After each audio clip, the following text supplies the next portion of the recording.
Assalamualaikum warahmatullahi wabarakatuh. Apa kabar sahabat My Home?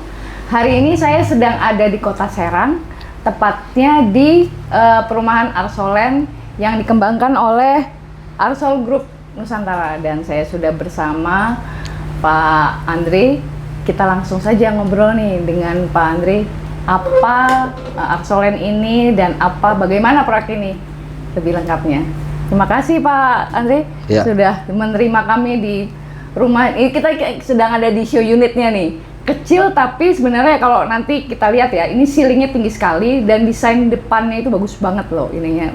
Yang dari gerbangnya saja sudah ditunjukkan nggak kelas subsidi lah kalau menurut saya sih bilangnya. Nah gimana nih Pak, ini Arsolen ini dikembangkan proyek perdana nih ceritanya? Baik, terima kasih dari teman-teman My Home.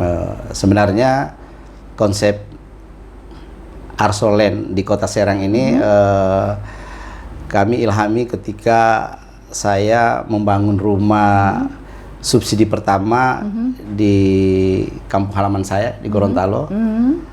Di situ saya sampai saat ini sudah Arsol 5 ya. Sudah Arsol 5 dan alhamdulillah sekarang itu di sana nggak capek lah, nggak capek-capek marketingnya. Itu udah berjalan ya. Cuman karena di daerah kan skopnya kecil, beda dengan ya tidak seperti di Kota Serang, orang bisa datang 50 orang, bahkan 100 orang di hari-hari Minggu atau hari Sabtu. Kenapa kami membuat konsep seperti ini di Kota Serang? Karena kami melihat di Kota Serang ini banyak banget perumahan, banyak banget perumahan, dan kebetulan kami ini punya tim tersendiri yang khusus menriset ya, melihat-lihat perumahan yang ada di Serang maupun di Kota Serang. Di sini luar biasa banyak banget di Kota Serang nih, sehingga kami dari Arsol Group Nusantara membuat sebuah konsep, meskipun orang menamakan ini rumah subsidi, tapi bagi kami rumah subsidi itu hanyalah sebuah program yang dicanangkan oleh pemerintah. Tapi rumah yang kami bangun adalah yang berkualitas. Ya tentunya kalau berbicara kualitas ya kita harus bersaing dengan rumah-rumah yang istilah dalam dunia properti adalah komersil. Ya, olehnya itu saya merasa tidak ada beban bagi saya bahwa ini adalah rumah yang harus dibangun secara secara yang banyakan orang-orang ya yang membangun, bahwa kita bangun rumah subsidi. Kami di sini terutama dari saya menyampaikan kepada tim, kita jangan ada image atau ada semacam istilah bahwa kita membangun rumah subsidi. Tidak, kita membangun rumah yang berkualitas. Itu jadi sama sekali karyawan-karyawan di sini nggak ada yang mengatakan bahwa ini rumah subsidi. Sehingga kalau kita dalam pertemuan-pertemuan, dalam rapat-rapat, kita tidak pernah menyentuh namanya rumah subsidi. Kalaupun ada yang menyatakan rumah subsidi itu biasa kawan-kawan dari perbankan datang. Baru kami mendengarkan istilah subsidi. Oh subsidi. Kalau di kami membangun rumah yang berkualitas. Karena sebenarnya subsidi itu mungkin cuma dari harganya ya, bisa dibilang ya. Tapi sebenarnya bangunannya dan lingkungannya harusnya memang kualitasnya ya sebuah lingkungan rumah ya, mestinya harus seperti itu. Jadi yang dimaksud subsidi itu kan ada bantuan dari pemerintah ada bantuan seperti bunga bunga yang kecil, terus di sini ada esbum ada esbum itu itu diberikan kepada konsumen sebenarnya, bukan ke kami developer. Itu 4 juta itu ya. Tapi bagi kami sendiri yang kami utamakan adalah bahwa rumah itu akan dijadikan tempat tinggal keluarga. Kita jadikan tempat tinggal keluarga untuk bersendagurau. Terus gimana kita mau bersendagurau kalau ini bocor? Terus kita bersendagurau nggak enak dipandang, gitu kan? Jadi saya sudah beberapa kali saya menyampaikan kepada Pak Menteri, Bang Ara, dan kepada Ibu Dirjen, Ibu Sri, dan kepada Komisioner BP Tapera, Pak Heru. Pak Heru, kalau aku sendiri, aku setiap kali ada pertemuan, entah ada rapat dengan orang lapangan maupun itu, aku tidak pernah menyatakan bahwa ini rumah subsidi. Ya. Ini adalah rumah yang berkualitas. Berkualitas, siap. Nah, gitu. Ya, ininya. Nah, kualitas itu kan macam-macam ini. Ya. Apa aja diwujudkan? Kalau saya tadi sudah katakan desainnya aja udah berbeda dengan yang lain, ceilingnya tinggi. Nah, apalagi nih yang menunjukkan rumah nggak kelas subsidi sebenarnya gitu. Jadi sebenarnya kami kalau bagi teman-teman ya, bagi teman-teman yang terutama para pengembang pasti sudah paham ya, sesama pengembang itu udah saling paham. Kemarin ada semacam anak-anak milenial pengembang ya. Dari Sulawesi Selatan, ada dari Jawa Barat, itu kurang lebih ada 30 orang. Mereka berkunjung, kalau nggak salah yang aku dengar itu grup Sulawesi Garuda, Jawa Barat, dan Banten. Jadi mereka mengunjungi ada kurang lebih 4 atau 5 perumahan. Nah, salah satu itu rumah kami. Jadi kawan-kawan pada nanyakan, ini gimana Pak Ketum? Aku kebetulan salah satu ketua umum di Asosiasi Perumahan ya Pernas Jaya ya. Jadi saya bilang iya biasa ya, mereka ya biasalah berkelakar di antara kita kan. Nanya ini berapa RAB-nya atau ya saya jawab ya.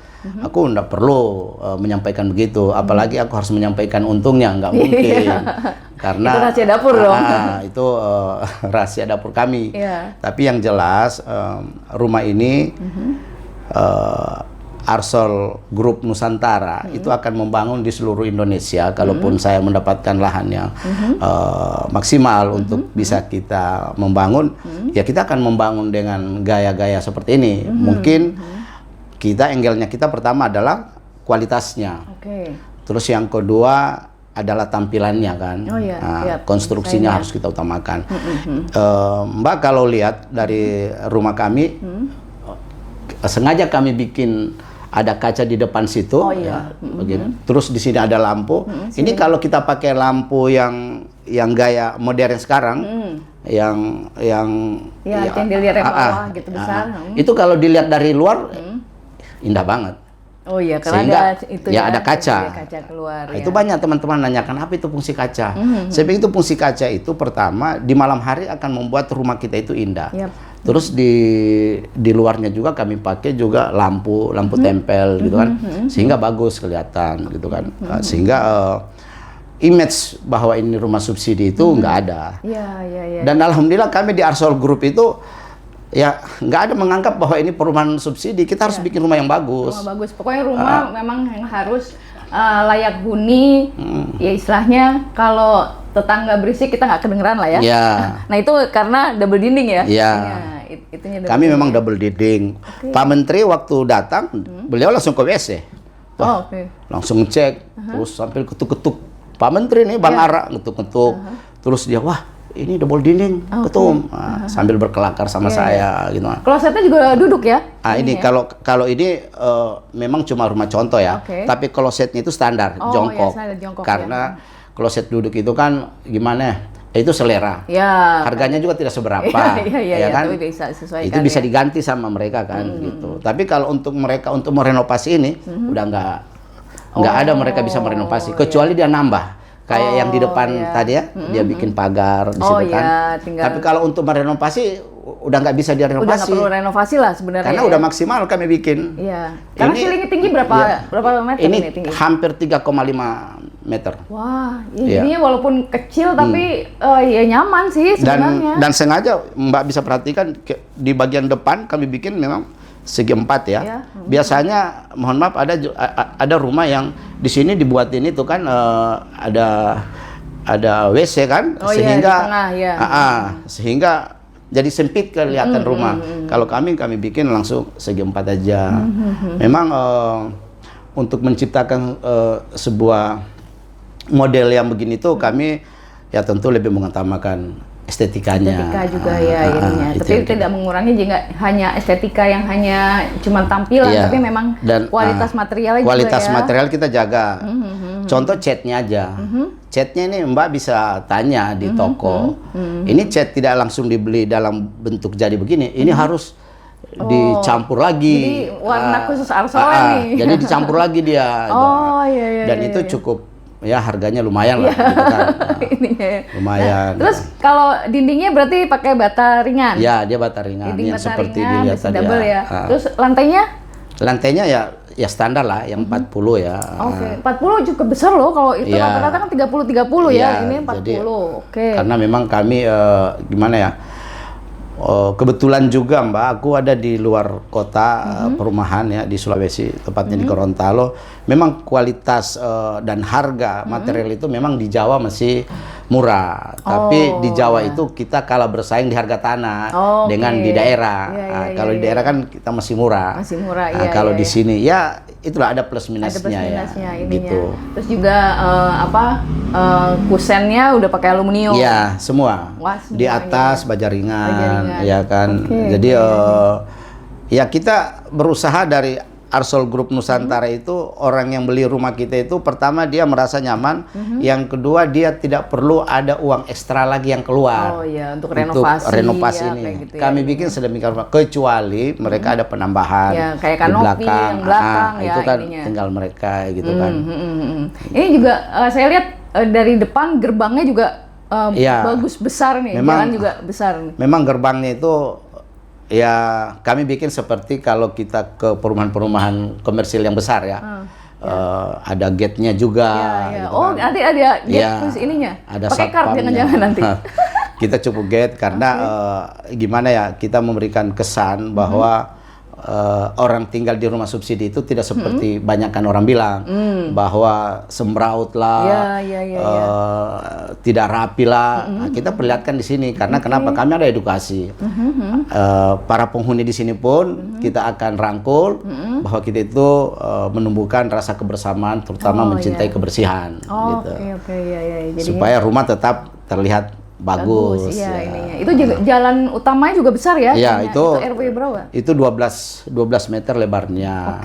Itu sampai di luasan 9 hektar. Oh, luasan. Jadi Arsolen ini 9 hektar? Jadi ya 9 hektar tahap pertama ya. Tahap pertama, Terus tahap kedua itu sampai dengan 40 hektar.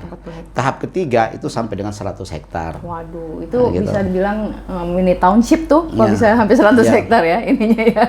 Kita sebenarnya berkeinginan bukan hanya 100 hektar, kalau perlu lebih, karena kita itu Mbak kalau membangun kita berhitung-hitung berapa jumlah, itu kita kayak gimana ya, kayak ada semacam ada hitung-hitungannya. Ya kita bangun aja sesuai kebutuhan, kebutuhan pasar ya. Kita tidak melihat. Kalaupun misalnya 100 hektar berarti dihitung dengan jumlah sekian, berarti banyak, enggak. Bisa saja di belakang itu akan kita bikin hunian yang agak bagus kelasnya, kelasnya ya.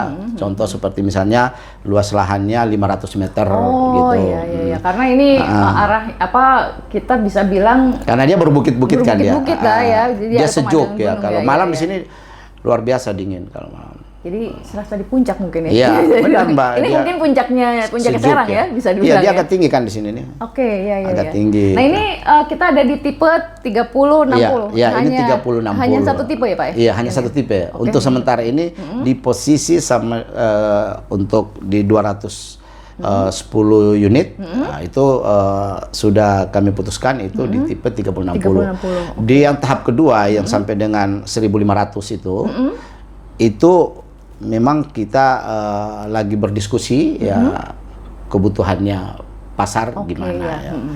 Karena disesuaikan juga kalau dengan harga istilahnya harga subsidi lah ya, ukuran yang bagus persis berapa gitu ya ini. Ini dinding juga saya lihat pakai molding ini itu semua nanti dapat. Bukan kami contoh nih. Kami bikin molding ini semua di sini molding. Jadi bukan hanya rumah contoh, pakai tidak semua. Kemarin udah dilihat semua oleh teman-teman datang. Wah, mereka lihat pakai molding, ya saya bilang iya, pakai molding kan. Molding itu kan sebuah karya yang membuat orang di rumah itu katanya betah ya. Jadi kami buat, daripada mereka yang mau bikin ya kita bikin lah. Tampilannya udah mewah soalnya berarti kayak seperti ini kan. Ya itulah yang membuat kami supaya teman-teman atau konsumen yang tinggal di sini tuh nggak perlu lagi mengeluarkan uang ekstra. Ya ininya ya. Lalu apalagi nih yang membedakan istilahnya Arsolen ini kan bisa bilang hunian stylish ininya. Memang desainnya stylish banget ininya ya. Apalagi nih Pak yang bisa menunjukkan Arsolen berbeda dengan yang lainnya? Memang ada perbedaannya Mbak. Di kami kita menciptakan pertama suasana aman, ya nyaman. Meskipun rumah mewah juga, tampilannya bagus, kalau keamanannya juga tidak terjaga kan kurang bagus. Memang sih kalau orang mau hitung, ini Bang Andre ini bikin Arsolen ini gimana nih? Saya bilang kita sudah punya standar hitung-hitungannya kan. Hitung-hitungannya kalau yang namanya bisnis itu kan misalnya perumahan A, perumahan B, perumahan C kan beda-beda nih. Ya. Beda-beda alur bisnisnya kan. Ya.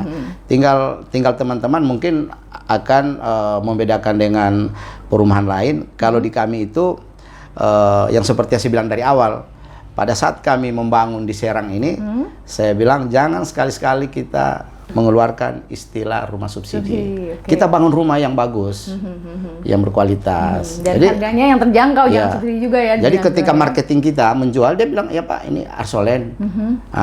Yang awalnya itu lucu Mbak, waktu awal kami bangun 100 unit pertama, itu orang lewat di sini itu enggan mau mampir. Enggan mau mampir kan karena gerbangnya udah berbeda. Jadi enggan mereka mampir, mereka bilang, oh ini rumah komersil enggak? Tidak, akhirnya nanti marketing bikin di depan ada semacam tenda, baru menyampaikan bahwa ini adalah rumah komersil. Makanya Mbak lihat itu baliho-baliho di samping kiri kanan kan, kita bikin rumah subsidi, baru banyak yang datang. Ya itu balik lagi karena desain dan gerbangnya saja sudah berbeda dengan rumah subsidi. Jadi teman-teman yang lewat sini naik motor ya, kayak kemarin dari salah satu bank datang, wah ini penuh di sini nih. Mobil-mobil, terus saya bilang, wah ini nggak layak nih ngambil rumah subsidi nih ya karena datang bawa mobil. Iya. Saya bilang kan gitu. Dengan luas 9 hektar, apa saja nanti fasilitasnya? Di situ sebenarnya ada masjid, ada taman bermain anak-anak, terus ada ada sekolah. Ya sekolah di sini mungkin yang kami bikin dulu adalah orang belajar mengaji kayak TPA seperti gitu ya. Belajar mengaji itu semua kami yang siapin. Terus sarana olahraga. Ada ruko atau komersial? Kita bikin ruko juga yang mengikuti pasar kita, yang katanya kalau ruko subsidi itu ukurannya sekian, ya kita siapin juga. Cuman belum kami bangun. Kami belum bangun. Di tahap berikutnya berarti ya. Di tahap berikutnya. Berarti saat ini kita sedang ada di tahap pertama. Tahap pertama. Rencana serah terima kapan nih Bang? Ini kalau kemarin itu kami, kenapa kita ada akad kemarin 20-an karena mau berpartisipasi itu akad bersama dengan Pak Prabowo. Kebetulan Arsolen diberi kesempatan untuk ikut pameran. Jadi ya kami alhamdulillah ikut pameran dari mungkin mereka panitia mengatakan ini pameran mini, jadi terbatas ya perumahan yang dipamerkan. Ya alhamdulillah kami terpilih diminta ikut pameran ya gitu. Waktu di sana banyak juga yang stand yang datang. Dikunjungi stand kami banyak. Jadi tahap pertama rencana berapa lama nih pembangunan? Itu sampai kapan? Target kita itu di tahun 2026 1.500 itu udah sold out, udah sold out. Berarti tahun depan sebenarnya sudah mulai kita cuma memang di Serang ini unik nih. Sejak dari tahun 2025 2024 ya, 2000 itu curah hujannya itu banyak luar biasa, sehingga ya menghambat itu ya. Ya artinya kita mensyukur ya bahwa itu hujan itu kan rezeki dari Allah ya. Tapi pekerjaan itu tertunda. Betul. Jadinya agak ini ya. Agak melambat juga ya. Jadi tukang-tukang di sini saya perhatikan ya teman-teman. Kalau dia lagi ngerjain terus ada hujan rintik-rintik, mereka itu nggak berhenti karena mereka tahu udah lama lagi berhenti lagi hujannya. Jadinya ya selama tidak hujan besar yang mengganggu pekerjaan ya mereka akan teruskan ini.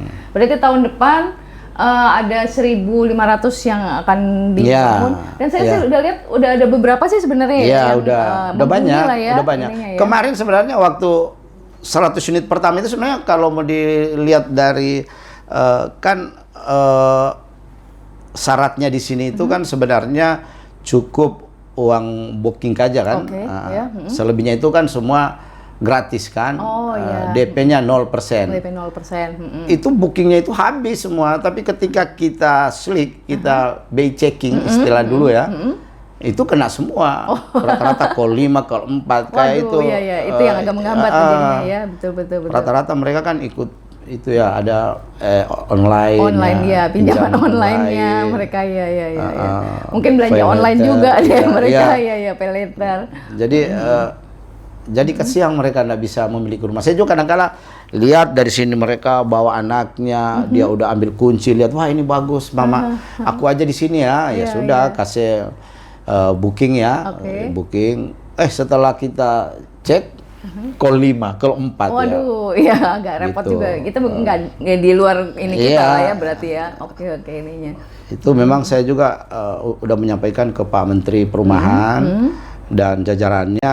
Oke deh kita cari solusi ya. Kemarin ada solusi dari Pak Purbaya bahwa selik di bawah 2 juta itu bisa dibantu oleh pemerintah. Itu bisa dibantu pemerintah dalam hal ini bekerja sama dengan developernya. Bisa saja developernya yang menalangi ya. Gitu. Selama memang dia masih terhitung baik-baik juga ya intinya ya, jangan juga hanya segitu tapi ternyata punya 5. Agak repot juga ya. Oke, kalau gitu ini tadi fasilitasnya bisa bilang hampir standar lah ya, tapi sekitarnya lingkungannya sudah hidup lah ya, ya. Alhamdulillah lingkungan di sini bagus ya kan. Pertama kita bisa menyerap tenaga kerja ya, cukup banyak kan tenaga kerja. Mbak lihat tadi itu ya kalau awal-awalnya itu bisa sampai 50-60 orang ya kan kerja sekaligus jadi ramai sehingga pendapatan warung tadi itu di dalam itu 2 minggu itu 30 juta. Wah, kita buka warung apa? Pendapatannya aja karena pekerja dari sini ya, dari sini rumah di sini fasilitas kan, sekitar sudah banyak ya ini. Jadi ya istilahnya banyak. Ini sekitar sini sudah ada warga juga ngambil rumahan dan sekolah nggak jauh. Dekat di sini Ciputra. Di samping Ciputra kan kalau bikin dia kan banyak fasilitas. Itu banyak ruko-ruko yang bagus-bagus. Banyak ada fasilitas bermain di sini banyak. Banyak di sini fasilitas yang menunjang. Kebetulan di daerah sini ini ada berapa perumahan nih, Mbak? Ini satu, di sini ada di sini ada 2. Ya rumah itu rumah subsidi kan. Tapi udah pada habis. Udah nggak ada lagi lahan ya. Ya, saya bersyukur masih Tuhan kasih titip lahan yang ada. Memang sih dulu waktu awal kami beli ini bukan begini, ini rumah semua di depan. Jadi aku beli tanah itu plus rumah. Plus rumah. Tapi rumahnya sekarang udah nggak ada. Udah nggak ada, udah kita bongkar. Dengan ruko, ada berapa ruko di depannya. Sehingga kalau kelihatan dari luar itu hanya jalan masuk ukuran 3 meter doang. Tadinya begitu. Karena rumah kan terlindungi orang. Mereka tidak tahu di belakang ini ada tanah luas. Dan ini ROW jalan utamanya ROW-nya berapa tadi? Itu yang saya bilang luasnya itu 12 meter. Jadi ROW-nya 12 itu jalan. Itu bisa dibilang mungkin satu-satunya kali ya rumah kelas ini. Saya kemarin ROW-nya sebesar itu. Ibu Dirjen Perumahan, Ibu Sri, dia bilang waduh ketum. Dia ceritakan ya kekagumannya, begitu juga Komisioner BP Tapera. Wah luar biasa nih ketum nih rumahnya. Ini enggak, ya itu istilahnya enggak ada kelihatan subsidinya. Iya. Ya saya berkelakar aja ya, iya kalian aja yang kasih istilah subsidi. Ya jadi ini sebenarnya Arsolen ini menunjukkan bahwa rumah subsidi itu tidak juga bisa lah didesain yang baik, lingkungannya juga ditata yang baik, kualitas bangunan material yang digunakan juga baik. Jadi istilahnya orang membeli, dia masuk tidak perlu renovasi tambah-tambah macam-macam ya. Kalau dia mau tambah hanya ya mungkin hanya bagian belakang dan hanya bagian depan saja untuk Iya. mempercantik rumah, menunjukkan identitas dirinya lah Iya. bisa dibilang gitu ya. Tapi Arsolen ini menunjukkan bahwa rumah subsidi itu bisa punya kualitas yang tidak kalah dengan rumah berharga lebih tinggi daripada harga subsidi yang ditetapkan oleh pemerintah. Begitu kan Pak ya? Iya. Iya. Aduh, terima kasih sekali Pak Terima soal kasih. Arsolen. Mudah-mudahan nanti kita lihat lagi pengembangan-pengembangan berikutnya Arsolen yang tadi udah 200 unit, iya. 1.500, nanti Iya. ada sampai 100 hektar. Ini ada Iya. mini township yang diawali oleh rumah kelas subsidi. Oke, terima kasih sekali Pak Andre Terima atas kasih. penjelasannya. Terima kasih.